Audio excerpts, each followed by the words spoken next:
Heureux ceux qui sont persécutés pour la justice, car le royaume des cieux est à eux. Mesdames, Messieurs, chers amis téléspectateurs de Clarette Télévision, bonjour et bienvenue dans votre magazine Au cœur du dimanche. Les cœurs humains sont habités par le désir d'accéder au bonheur et l'évangile de ce dimanche vient à point nommé pour tracer les voies qui nous permettent d'accéder à ce sésame, ce précieux bonheur, les béatitudes. Allons-y dans l'évangile et dans les autres textes de ce dimanche, découvrir ensemble quel est l'itinéraire que le Christ trace pour que nous puissions avoir la vie éternelle.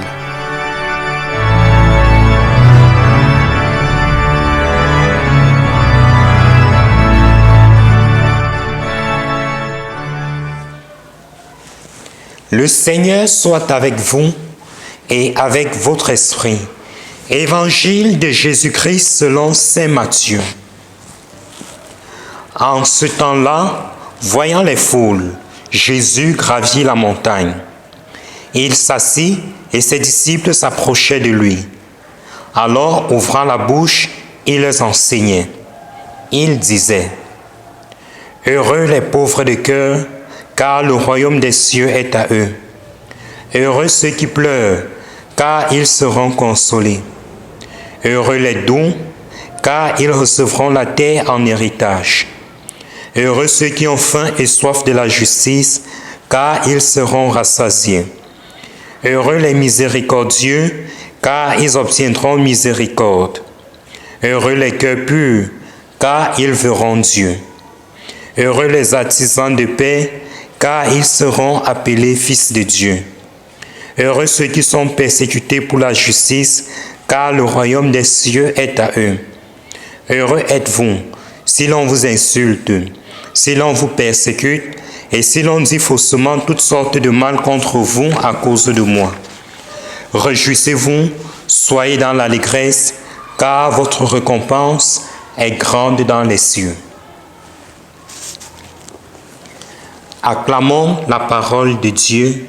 Louange à toi, Seigneur Jésus.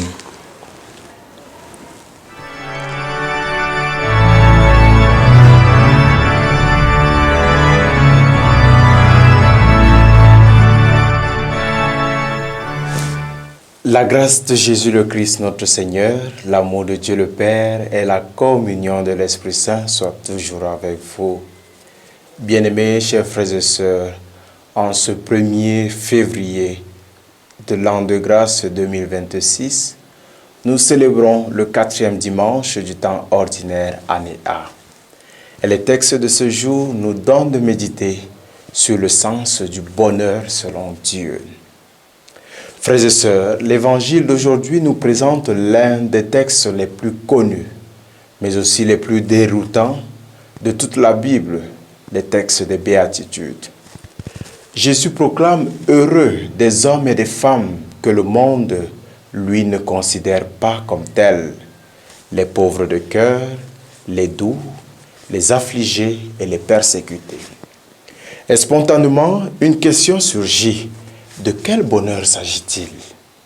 Car soyons honnêtes, la pauvreté, les larmes, les persécutions ne sont pas désirables en elles-mêmes. Mais Jésus ne glorifie ni la souffrance ni la misère. Il révèle une autre chose. Le chemin du vrai bonheur ne passe pas par la puissance, la réussite ou l'accumulation, mais par une relation juste avec Dieu et avec les autres. La première lecture nous préparait déjà à cela. Le prophète Sophonie invite à chercher le Seigneur dans l'humilité et la justice. Dieu ne choisit pas les forts selon les critères du monde, mais un peuple humble et pauvre qui met sa confiance en lui. Saint Paul, dans le même sens, dans la deuxième lecture, nous précise ce qu'il y a de faible dans le monde, voilà ce que Dieu a choisi. Non pour nous humilier, mais pour nous libérer de l'illusion que nous pouvons nous sauver nous-mêmes. Les béatitudes sont alors comme le portrait de Jésus lui-même. Il est le pauvre de cœur, totalement tourné vers le Père. Il est le doux, l'humble et le pacifique. Il est celui qui pleure sur Jérusalem. Il est le persécuté par excellence, rejeté et crucifié. Et donc, vivre les béatitudes, ce n'est donc pas d'abord faire des efforts héroïques, c'est entrer dans la manière d'être du Christ, adopter son regard, son cœur, sa confiance, bref, faire comme Jésus-Christ. Heureux les pauvres de cœur, chers frères et sœurs. Il ne s'agit pas seulement de manquer de bien, mais de ne pas mettre sa sécurité dans ce que l'on possède, dans le pouvoir ou dans l'orgueil. Le pauvre de cœur, c'est qu'il a besoin de Dieu. Il ouvre ses mains pour recevoir. Heureux les doux. Et dans un monde de violence et de domination, la douceur n'est pas une faiblesse, chers frères et sœurs. Elle est la force de celui qui refuse de répondre au mal par le mal. La douceur est le langage de Dieu lui-même. Heureux ceux qui pleurent. Ici, Jésus ne glorifie pas la souffrance, mais il nous dit que Dieu n'abandonne jamais ceux qui traversent l'épreuve. Les larmes offertes à Dieu deviennent une source de consolation et de vie nouvelle. Heureux les artisans de paix.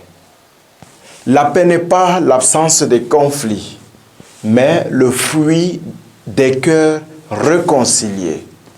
Être artisan de paix, c'est recommencer et c'est commencer à désarmer son propre cœur, pardonner, dialoguer et construire des ponts, c'est-à-dire devenons pour nos frères et sœurs des pontifex. Et cela a des conséquences très concrètes dans notre vie quotidienne. Et nous devons nous demander en nous-mêmes, de manière intérieure et profonde, suis-je pauvre de cœur, c'est-à-dire, suis-je libre intérieurement ou prisonnier de ce que je possède, de mon image ou bien de mon besoin de contrôler tout? Suis-je artisan de paix dans mes relations ou suis-je un semeur de tension? Ai-je faim ou soif de la justice ou bien je me contente de ce qui m'arrange? Les béatitudes, donc, chers frères et sœurs, ne sont pas un idéal inaccessible réservé à quelques saints. Elles sont une promesse. Dieu agit déjà dans la vie de ceux qui acceptent de marcher humblement avec lui. Bien-aimés du Christ, chers frères et sœurs, le bonheur que Jésus nous propose n'est pas immédiat ni superficiel. C'est un bonheur profond qui naît de la communion avec Dieu et que rien, même l'épreuve, ne peut enlever. Au cours de ce jour, de ce mois nouveau qui commence, de cette nouvelle semaine, demandons au Seigneur, chers frères et sœurs, la grâce de croire que le chemin de Dieu est véritablement le chemin de la vie. Essayons dans l'aujourd'hui de notre vie d'oser et de croire selon les béatitudes.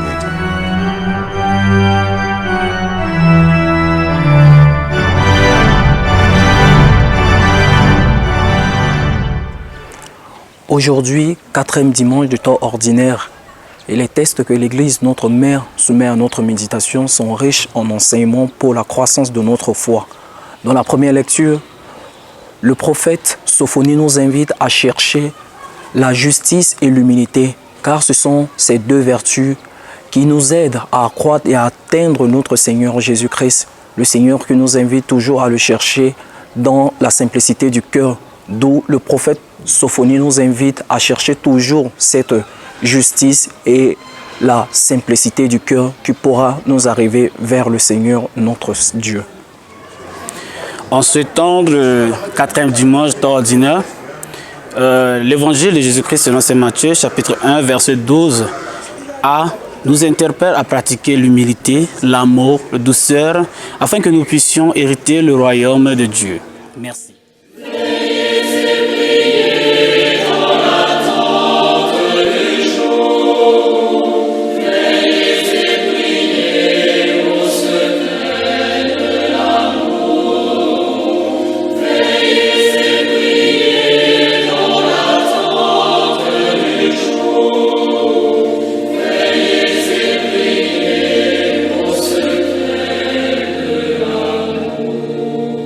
Le Seigneur soit avec vous et avec votre esprit.